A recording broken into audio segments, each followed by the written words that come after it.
So let me ask you, if your car engine broke down right now, caught on fire, or just something weird happened, it broke down, what would you do? Like if this was your car and your engine broke down, how would you handle that? Well, what most people do is they put gas in the tank or they take it to the body shop. In other words, they try and fix everything but the engine. It's a pretty good metaphor for people who are struggling with self-confidence issues. See, at the heart of a self-confidence issue is an emotional issue, pain and trauma. But unfortunately, what most of us do is we put gas in the tank. We use pills, we use drugs, we drink, we look for some sort of outside fluid or outside influence to give us energy to hide behind all that pain. And so we medicate it away with all of those different things. Or we do body work. We go to the gym, we pursue the trophy husband or wife or some sort of external success. But we're avoiding the engine. And that's where the problem lies, and that's where the solution lies. As Candace Pert, Antonio Damasio have shown, they're leading experts in neuropsychology, and everything we do is based on our emotions. We subconsciously are always emoting things before we ever get to thought. And so at the heart of self-confidence issues is pain. And that's why, I did a video last week of you have to be able to think negative to be able to think positive. And what that means is you have to go to the engine. You have to fix all those messages you got sent in childhood, all those experiences where your engine was broken. And you keep firing that, you keep trying to start the engine and medicate with everything, but the real source of the problem, and that's why you can't get your self-confidence back. So I want to give you some tips to work on the engine, to actually heal the problem instead of medicating the symptoms, which is what most of us try and do. We want to stay away from that engine. We don't like talking about emotions. We don't like talking about trauma and our pain. But that's what we have to break down as a society. That's the only way out of this, is we have to start making it societally acceptable to go, you know what? We've all been hurt. We've all been through stuff in childhood. And our parents loved us and adored us, but they were perfectly imperfect, and they left some terrible messages that are stuck in us. They are stuck in that engine, and we have to break them out. So here's a suggestion for you. If you're ready to go to the engine, and some of you may not be ready, you may still want to put gas in the car and do the body work and avoid this work, and that's fine. But on the day you're ready, here's what you'll want to do. Make a list. All the negative thoughts and feelings that you ever have, list them all out. There are going to be common phrases, what I call mantras. I talk about them in my book. We all replay these mantras of negativity that were messages that were sent to us as kids. Just as simple, like I had a mantra.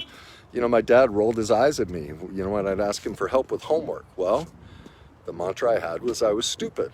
Now, is that what he said? No.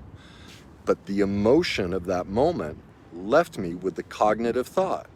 So I had to lay all that out. I had to go back and face that and rework that emotion.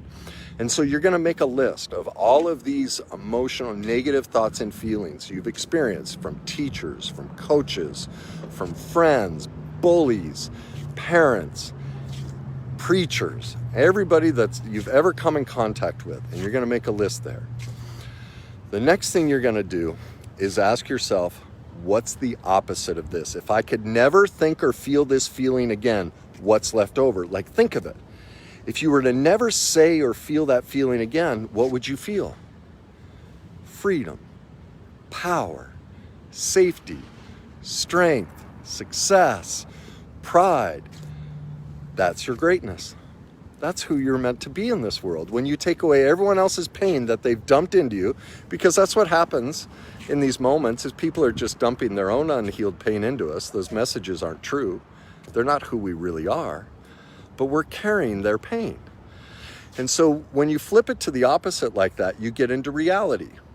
You get into the essence of who you are. Now, this is the big step. And this can be tough, especially if it was your parents. You give that pain back to them. Like there are times I'm walking down the street and I call them shame burps, where I just have a memory of some mistake I made, something I did imperfect, and I get just overrun with this. Sometimes I even like double over. It's like, oh God, I'm so stupid. Well, the second I hear myself say I'm stupid, I go, Dad, I love you. I adore you.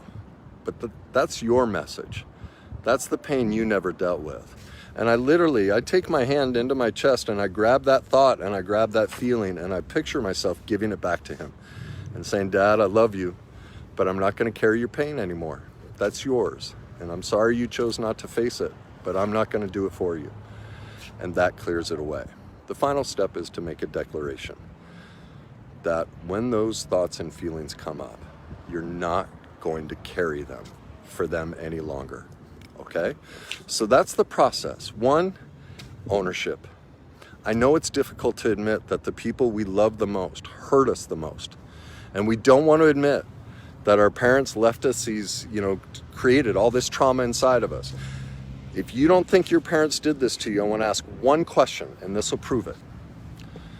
If you don't think your parents were perfectly imperfect and created a lot of trauma in you, then let's see if you can get past this question. Do you have any type of secret from your mom or dad? Anything you've done, said, or believed that you've never told them about it? We all do. That shows you how horrifically traumatic your childhood was, because what that says is, if my parents actually knew who I really was, if they knew what I really thought and believed, what I've really done in my life, they wouldn't love and accept me, so I can't let them know. Think of how traumatic that is. The people that mean the most to us, we can't tell them who we really are. That is horrific trauma. And all of us have been through that. And we have to admit that as a society if we want true self-confidence. And that's why we have to think negative. We have to go towards that pain, investigate it, turn it around with the tips I gave you of flipping it to the opposite and giving it back to them. That's how we regain our confidence. Because remember what I said, when you take away that, I gave you that tip of turn it to the opposite. If you could never think or feel this feeling again, the negative one, what's left over? Well, your greatness. That's your authenticity. That's who you're meant to share with me and everyone else. And God bless it, we need your greatness. We need that from you. The world needs it. Please don't rob us of how wonderful and amazing you are. Please go towards that engine. Fix that pain.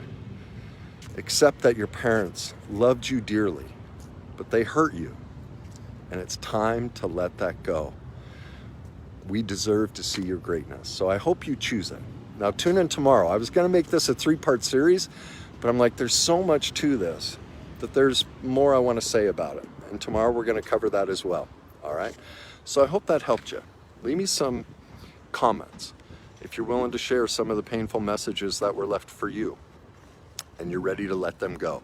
Now, for some of you, this may take working with a professional like myself to really help you uncover it and move past it.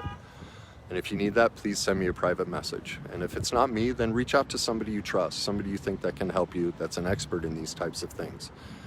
But please, I don't know, you get to do what works for you. But if you want your self-confidence, if you want your greatness, please stop trying to load gas into the car. Stop trying to do body work. Go fix the engine, okay? I hope that helps you. I hope you're having a great day. Take care.